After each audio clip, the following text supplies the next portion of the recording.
देशाच्या अर्थमंत्री निर्मला सीतारामन यांनी काल अर्थसंकल्प सादर केलेला आहे आणि त्यानंतर विरोधकांकडून त्यावरती टीका देखील करण्यात आलेली आहे। याच विषयावर आपल्यासोबत बोलण्यासाठी माजी मंत्री आणि शिवसेनेचे आमदार अर्जुन खोतकर आहेत। भाऊ, काल अर्थसंकल्प सादर झालेला आहे, विरोधकांकडून त्यावरती टीका करण्यात आली। आता ठीक आहे, विरोधकाचं कामच काय असतं? टीका करणं हेच काम असतं विरोधकांचं। ज्या नाही झालेल्या गोष्टी त्या सांगणं असतं, पण त्या ज्या झाल्या, ज्या केल्या, त्या सांगितल्या असतात तर खऱ्या अर्थाने ते खरं बोलतात असं सिद्ध झालं असतं। देशाचा अर्थसंकल्प हा निश्चितपणे आरसा असतो आणि त्याचमध्ये देशाच्या विकासाचं प्रतिबिंब दिसतं। मला असं वाटतं की हे देशवासियांना ठरवायचं असतं की हा अर्थसंकल्प या देशातल्या लोकांसाठी खरा चांगला आहे का नाही, हे विरोधकांनी ठरवायचं नसतं। जनभावना ही निश्चितपणे या अर्थसंकल्पावरती खुश आहे आणि लोक सरकारच्या सोबत आहे। विरोधकांना तुम्ही काय सल्ला द्याल? ठीक आहे, त्यांचं काम आहे, त्यांची ड्युटी त्यांनी चांगली करावी, बाकी काय। ओबीसी आरक्षणची जी सुनावणी आहे ती 25 फेब्रुवारीवरती लांबणीवर पडलेली आहे आणि विरोधकांकडून असा आरोप केला जातो की तारीख पे तारीख आता यांच्यात निवडणुका घेण्याचा दम नाही, म्हणजेच महायुती सरकारमध्ये, त्यामुळेच तारीख पे तारीख कुठेतरी आता करण्यात येईल। नाही बघ, आता हद्द झाली त्यांची। न्यायपालिकेवर सुद्धा अशा प्रकारचा आक्षेप, ज्या न्याय संस्थेवर अशा पद्धतीनं टिप्पणी करता येत नाही, अशा ठिकाणी जरी हे लोक त्याची मजल होत असेल तर हे फार दुर्दैवी आहे। मला असं वाटतं की ती एक न्यायपालिका एक अशी संस्था आहे की त्याच्यावर फार काही भाष्य कोणी करू नये, त्यांचं मॉरल डाऊन करण्याचा प्रयत्न। काल जिल्हा नियोजन समितीची बैठक झालेली आहे, तुम्ही सुद्धा त्या बैठकीला उपस्थित होतात। कोणत्या कोणत्या मुद्द्यावरती, विषयावरती चर्चा झालेली?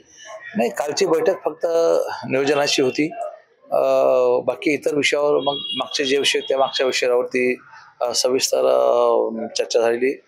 पहिले पालकमंत्री की त्यांनी इतकं सविस्तर आमदारांना बोलून देण्याच्या संदर्भातली मुभा दिली आणि सर्व आमदारांनी अत्यंत सविस्तरपणे आपापल्या भागातले मुद्दे त्या ठिकाणी मांडले आणि खूप चांगला वेळ पंकजाताईंनी या ठिकाणी दिलेला आहे।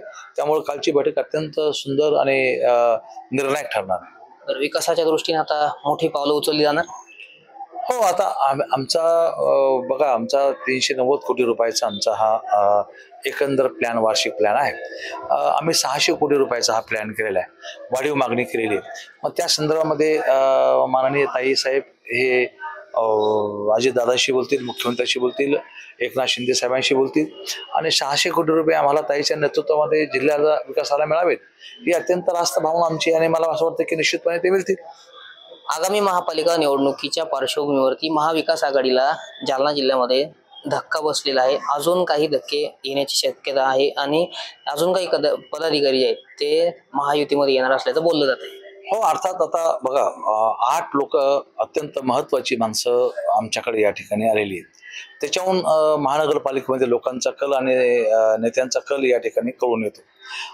आता तर 8 आले, पण तो पुढच्या कालखंडात सुद्धा प्रचंड लोक आमच्याकडे यायला उत्सुक आहेत आणि कुठल्याही परिस्थितीमध्ये शिवसेनेचा महापौर महानगरपालिकेवरती बसेल यावेळेस। बरं, तुमचे प्रतिस्पर्धी उमेदवार जे विधानसभेला होते त्यांनी असं बोललं होतं काही दिवसापूर्वी की राजकीय भूकंप येणार, मात्र अजून पण त्यांचा राजकीय भूकंप आलेला नाही, त्याआधीच तुमचा एक भूकंप झालाय। मग ते तुम्हीच आता बघा, भूकंप कोणी केला नाही, तो काय फक्त बंकस गोष्टी करतो, काय त्याच्या बोलण्याला काय महत्व देता हो? त्याला काय असतं का? काय त्याला आधार असतो का? काय असतो का? काय असतो? तो एक वायफळ, तो असा आहे गल्लीतला टपोरी पोरगा कसा बोलतो, टपोरी सारखा बोलतो त्या ठिकाणी। त्यामुळं त्याच्या बोलण्याकडे फार गांभीर्याने तुम्ही पाहू नका, मी तर कधीच पाहत नाही, मी त्याला गृहीत पण धरत नाही। मला असं वाटतं की भूकंप काय असतो त्याला दाखवून देऊ। कशा पद्धतीनं महापालिकेची तयारी सध्या तुमच्याकडनं सुरू आहे? नाही, आम्ही लोकांपर्यंत चाललो बघा। महानगरपालिका कोणाच्या ताब्यात देणं हे सर्वस्वी लोकांच्या हातामध्ये, जनतेच्या हातामध्ये। आम्ही जनतेकडे जाऊन विनंती करायला लागलो की केंद्र सरकार आपलं आहे, राज्य सरकार आपलं आहे, इथं स्थानिक आमदार मी आहे, तर महानगरपालिका जर तुम्ही आमच्याकडे दिली तर आम्हाला निधी आणायला फार सोपं जाईल, काम करायला फार सोपं जाईल। आपल्या हाताने आपल्या पायावर कुऱ्हाड पाडून घेऊ नका, दगड पाडून घेऊ नका।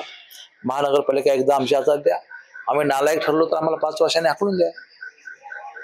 नगरपालिका आणि महानगरपालिका असताना आता जे काही काम प्रलंबित आहे, ज्या नागरी समस्या आहेत, लोकांचे जे प्रश्न आहेत, रस्त्याचे असेल, पाण्याचे असेल, याला जे झाले नाहीत अशा तक्रारी नागरिकांना देत आहे, याला जबाबदार कोण?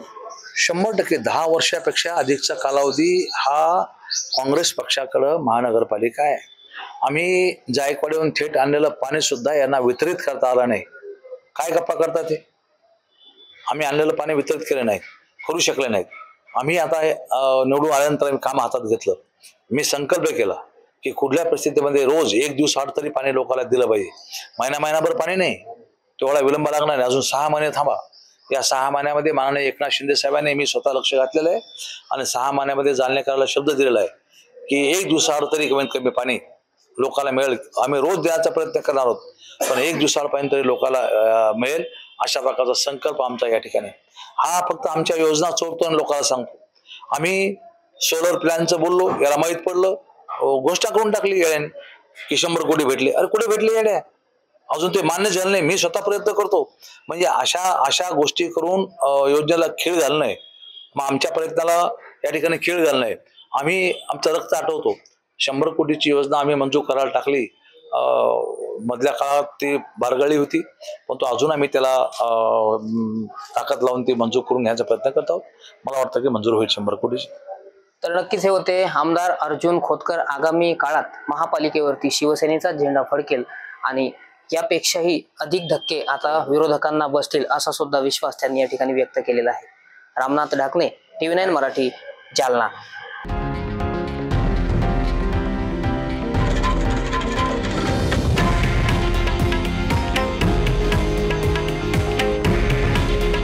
हे आहे देशातील नंबर 1 न्यूज नेटवर्क आणि आपण पाहत आहात TV9 मराठी.